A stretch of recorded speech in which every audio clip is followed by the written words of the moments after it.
ही बातमी साम टीव्हीने दाखवल्यानंतर पूर्ण खळबळ उडालेली आहे।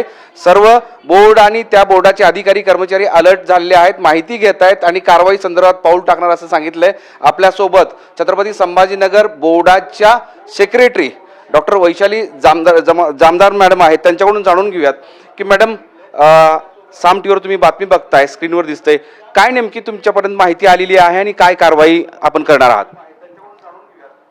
साम टीव्हीवर आत्ता मी ही बातमी बघितलेली आहे।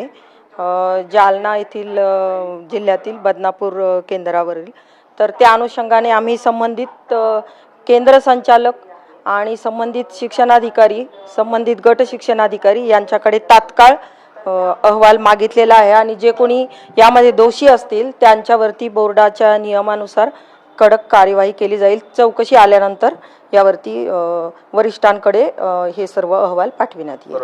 आता तुम्ही माहिती घेतायत, त्या परीक्षा केंद्रावर कोण पर्यवेक्षक आहेत किंवा संबंधित अधिकारी कोणाशी आपला संपर्क झालेला आहे, त्या संदर्भात काय? तर त्या जिल्ह्यातील जे संबंधित गट शिक्षणाधिकारी आहेत त्यांच्याशी पण आम्ही संपर्क केलेला आहे आणि संबंधित शिक्षणाधिकारी यांच्याशी देखील संपर्क सुरू आहे। सर मॅडम, बैठे पथक त्याचबरोबर वेगवेगळी यंत्रणा आपण राबवली होती, पण आत्ता जी आपण स्क्रीनवर बघतोय, आमच्या स्क्रीनवर दिसतंय की मुलं परीक्षा केंद्राच्या बाहेर खूप मोठी गर्दी आहे, पळापळ होती आहे, पेपर तर बाहेर फुटलेला आहे, त्याच्या उत्तरपत्रिका मिळतात, मग ती सगळी यंत्रणा गेली कुठे आहे असा एक प्रश्न उपस्थित होतो साहजिकच।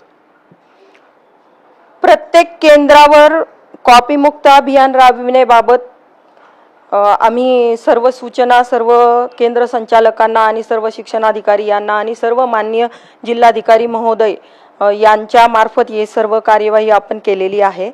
आता इथं नेमकी जी काही वस्तुस्थिती आहे त्या संबंधितांकडून चौकशी रिपोर्ट आल्यानंतर यावरती आपल्याला सांगता येईल। प्रत्येक केंद्रावर आपण पोलीस बंदोबस्त देखील दिलेला आहे आणि त्या संबंधी जर कुठे अचानक कुठली म्हणजे जास्त पालकांकडून किंवा इतर लोकांच्याकडून ग्रामस्थांकडून जर सहकार्य नाही मिळालं, अचानक जास्त पोलीस फोर्स वाढवायची गरज पडली, तर तो देखील तात्काळ केंद्र संचालकांनी संबंधित तालुक्यातील किंवा जिल्ह्यातील यंत्रणेकडे संपर्क करून त्या संबंधी कार्यवाही करण्याबाबतच्या पण सूचना त्यांना दिलेल्या आहेत।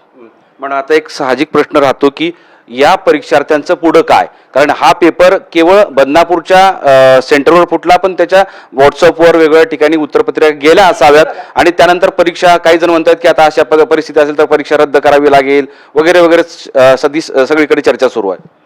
हे बघा, तिथे नेमका काय प्रकार घडला, तिथे असं दाखवतायत की परीक्षा सुरू झाल्याच्या नंतर 15 मिनिटांनी झेरॉक्स सेंटरवर काय कॉपीज वगैरे काय जे मिळाल, याचा वस्तुनिष्ठ रिपोर्ट आपल्याला संबंधित अधिकाऱ्यांकडून, तिथल्या जिल्ह्याचे अधिकारी आहेत आणि ते संबंधित केंद्र संचालक आहेत यांच्याकडून ते रिपोर्ट घेतील आणि त्यानंतर वरिष्ठ यावरती काय तो निर्णय घेतील। शेवटचा प्रश्न, ही कारवाई कधीपर्यंत पूर्ण होईल, काय लगेचच्या लगेच बोर्ड काय पाऊल टाकते? आपण तात्काळ त्यांच्याकडून रिपोर्ट मागितलेला आहे, त्या अनुषंगाने वरिष्ठांच्या निदर्शनास आणून दिलं जाईल या सर्व गोष्टी।